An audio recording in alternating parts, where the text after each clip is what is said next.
राष्ट्रवादीच्या 4 नेत्यांना रोहित पवारांनी इशारा दिलाय, महाराष्ट्र बघतोय सांभाळून बघा. कारण त्यांनी असा आरोप केला की काही जण काकींच्या खांद्यावर हात टाकतायत, कोणी जर ओढतोय. हे व्हिडिओ व्हायरल झाले, त्या संदर्भात त्यांनी ज्यांना कोणाला काय बोलायचं आहे ते बोलायचं आहे. एक बाब नक्की आहे की आम्ही निर्णय घेतल्यावर किंवा त्याच्या आधी कोण कुठे काय काय करत होतं, किती दादांच्यावरती प्रखर शहरी टीका करत होते, हे महाराष्ट्राने सुद्धा अनुभवलेलं आहे. काही नवीन नाही.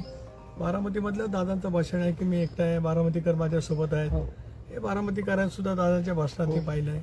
जनसन्मानच्या निमित्ताने मी बारामतीला आलो त्यावेळेला बारामतीमधून निघाली दादांची मिरवणूक हे पाहिलं आहे.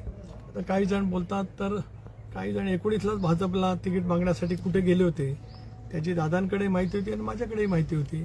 त्याच्यामुळे कोण काय बोलतोय याचं आज मला हे असण्याचं काही कारण नाही. म्हणजे आता वहिनींना दाखवणारी ती सहानुभूती आहे ती वरवरची आहे असं म्हणायचं तुम्हाला? एक असं आहे, वरवरची आहे की कशी आहे हे सुद्धा राज्यातल्या देशातल्या जनतेने अनेक वेळेला अनुभवलेलं आहे. मी ते कुठले क्षण केव्हाचे आज काय या ठिकाणी उद्धृत करू इच्छित नाही. पण गेल्या अनेक वर्षात मी माझ्या परवाच्याच बहिणींनी अध्यक्षपदाची सूत्र हातामध्ये घेतली त्यावेळेपासून म्हणजे 25 सप्टेंबर दादांनी 2012 राजीनामा दिला. त्याला मला सकाळी बोलवलं, मला सांगितलं मी राजीनामा देणार. मी माझ्या भाषणात बोललो, एक जवळीक विश्वास दादांसारख्या लोकत्व नेतृत्वाचं संपादन करणं ही सुद्धा माझ्या जीवनातली कसोटी होती. अशा वेळेला ज्यांच्या मनामध्ये काही वेगळ्याच भावना असतील तर ती राहू द्या ना. कारण आम्ही ते अनुभवलं ना. 23पासून ते दुर्दैवी घटना घडेपर्यंत कोण काय पद्धतीने दादाच्या संदर्भात टीका टिप्पणी करत होतं महाराष्ट्राला त्या ठिकाणी ज्ञात आहे. आणि म्हणूनच आज या ठिकाणी स्मृतीस्थळावरती मी आलेलो आहे. यापेक्षा मला काय या विषयावरती अधिक बोलायचं नाही.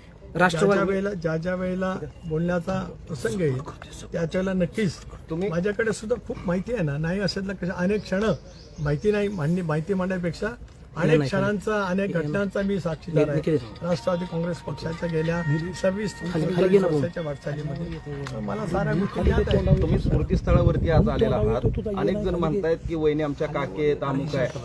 तुमच्या मनामध्ये, पक्षाच्या नेत्यांच्या मनामध्ये सुनेत्रा पवारांच्या बद्दल काय भावना आहे, काय स्थान आहे? आज स्मृतीस्थळावर तुम्ही आहात. मी तर त्या दिवशी माझ्या भावना व्यक्त केल्या. जाहीर माझ्या भावना ह्याच आहेत की म्हणत मी सांगितलं की मी राजधर्म पाळला, मी धर्मशास्त्र पाळलं.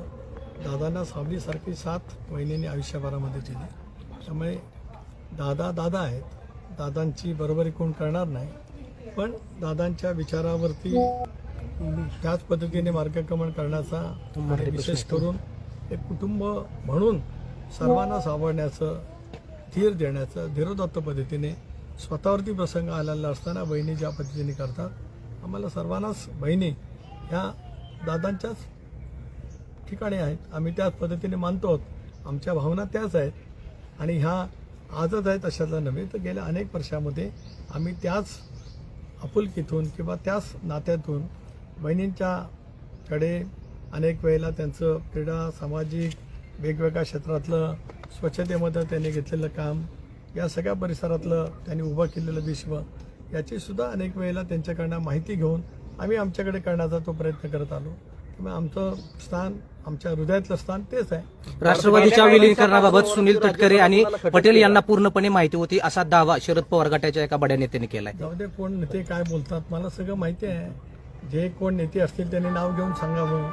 मी हेच सांगितलं की बहिणींची शपथची घाई का केली असा आरोप आमच्यावरती करणारे इथे दादांचं शव अंत्यदर्शनासाठी ठेवलेलं असताना ते बाहेरच मुलाखती देत होते विलीनीकरणाच्या. पण त्यांच्यापैकी कोणाच्या तोंडून बहिणींना उपमुख्यमंत्री करा, विधिमंडळ पक्षाचा नेता करा असं कधी कोणी बोललेलं नाही. आपण आठवा, त्या प्रत्येकाच्या मुलाखती याच परिसरात झाल्यात. या दुर्दैवी परिसरात या इथेच त्या दिवशी दादांचं शव पहिल्या दिवशी होतं, दुसऱ्या दिवशी अंत्यविधी या ठिकाणी झाले. तिथे झालेल्या मुलाखती आपण सर्वांनी मिळून पाहिल्यात. त्याला कुठलाही त्यांच्यापैकी जे स्वतःला वरिष्ठ नेते समजतात त्यांनी विधिमंडळ पक्षाच्या नेतेपदी बहिणींची निवड करावी असं कुठं त्यांच्यापैकी कुणी बोललेलं ऐकिवात तरी माझ्याकडे नाही. उलट ज्यांना जे बोलायचं असेल ते बोलू द्या. त्या 2-3 दिवसामध्ये कोण कुठे काय कशा पद्धतीने बोलत आलं त्याचं नक्कीच योग्य वेळेला, कारण आज तो क्षण नाही. आज इथे येणं आणि या समाधीस्थळासमोर नतमस्तक होणं, ह्या गेल्या 40 वर्षाची सावलीसारखी साथ मला दादांच्या समोर देता आली. तिथं नतमस्तक होणं हे माझं जीवनातलं कर्तव्य, त्या भावनेतून या ठिकाणी आलो.